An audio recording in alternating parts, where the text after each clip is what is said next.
কৃষকের একটি গাছ মানে স্বপ্ন, একটি কৃষকের একটি গাছ মানে তার আর্থিক যোগানদাতা, একটি গাছ মানে একটি কৃষকের স্বপ্ন পূরণের একটি অংশীদার। এখানে এসে দেখতে পারছি একটি ছোট পেঁপে গাছ। এই ছোট পেঁপে গাছ ছোট থেকে পেঁপে ধরা শুরু করছে। বাংলাদেশে এই জাত প্রচুর পরিমাণ এর চাহিদা। আমরা এখানে এসে দেখতে পারলাম যে পূর্বে একটি ছোট গাছ প্রায় 2 ফুট গাছে পেঁপে ধরেছে।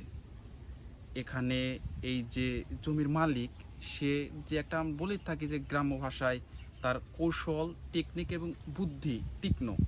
এখানে পুরো এই চড়ার ভিতরে এই কলা বাগান করেছে। অপরদিকে এখানে আবার সে লাগিয়েছে পেঁপে গাছ, হাজার হাজার বা আমরা বলে থাকি শত শত পেঁপে গাছ লাগিয়েছে।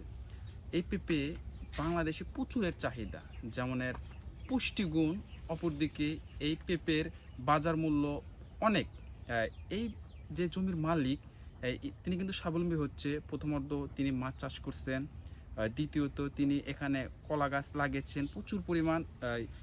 আমরা বলে থাকি যে পুকুর বা সেই পাড় দিয়ে লাগিয়েছে প্রচুর পরিমাণ কলা গাছ।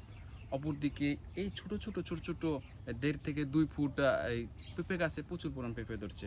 এজন্য একটি কৃষকের একটি গাছ মানে স্বপ্ন, একটি কৃষকের একটি গাছ মানে তার আর্থিক যোগানদাতা, একটি গাছ মানে একটি কৃষকের স্বপ্ন পূরণের একটি অংশীদার।